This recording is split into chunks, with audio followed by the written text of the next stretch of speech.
Alright, so looking at the last two questions, question number 21, let's go ahead and take a look at what is happening in this. This is basically a Venn diagram question, but it's quite easy because the answer here is cannot be determined, but we'll try to understand why the answer is cannot be determined.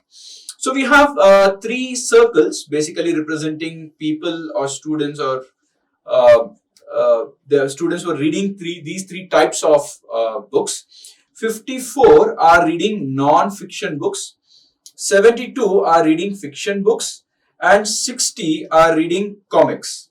Okay, 25% of the students who are reading fiction books are also reading non-fiction and comics, which means all three, the number of students who are reading all three is equal to 25% of fiction books. Now 1/4 of fiction is 4 ones are 4 8s are, so 18 students are reading all three. If the number of students who are reading only comics and fiction books together, so only comics and fiction books, let's call it as X. This is maximum, so X is maximum possible. Now there is a Y and there is a Z also. Similarly, you will have a, you will have a B, you will have a C.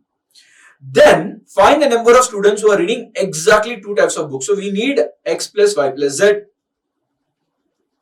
Now this is people who are reading exactly two types of books.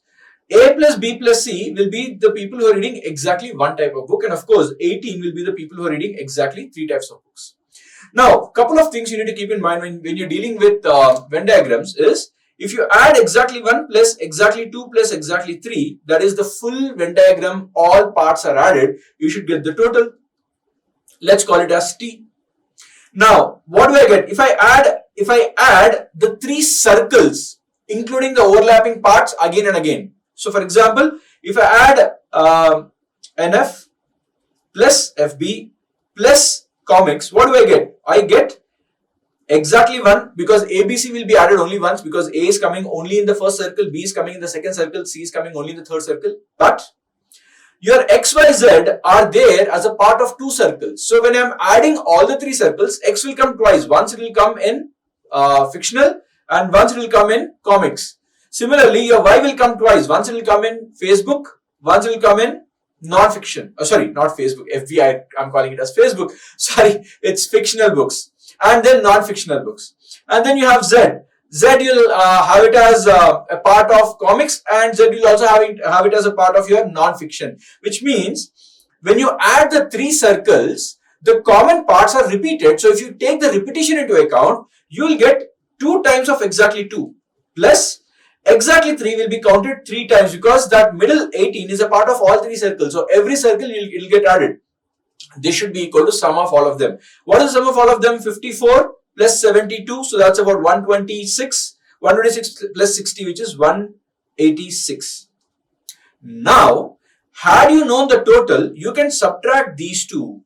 Because you know E3, you will be getting an equation in E1 and E2. And you'll get another equation in E1, E2. You can subtract them, you can get your E2. However, the problem right now is we don't know what is this total. If you don't know the total, when you subtract them, you will be getting on the right hand side 186 minus T, and there's nothing much you can do about this. There's nothing much you can do about this. Well, this part you know, so you can try to see and subtract what you get. You'll get E1 will get cancelled, so you'll get E2 plus 2 times E3 is equal to 186 minus T. And E2 is what we need to look at, because that's what they're asking. E2 plus 2 times E3. So 2 times E3 will be 2 times of 18 is equal to 186 minus T. So this gives me exactly 2 is equal to 36. Plus 36 is equal to 186 minus T. Or I'll get exactly 2 is 150 minus T. This is what I'll get. Now, once again, look at it. X plus Y plus Z, X is maximized. But then what can I do about it? I don't know what is the right hand side total. Hence, I would say the answer is cannot be determined. But here the learning for you should be, how do you deal with a Venn diagram to get certain values when such a question is being presented. First, form this equation, form the second equation. When you subtract them, typically your E1 gets cancelled and you'll get an equation in terms of E2 and E3. Don't make an equations in terms of A, B, C, X, Y, Z and that middle value, usually A, B, C, X, Y, Z and let's say K. It becomes too cumbersome. Break it down into exactly 1, exactly 2 and exactly 3. That's easier to deal with in a Venn diagram, right? Moving on to the next question.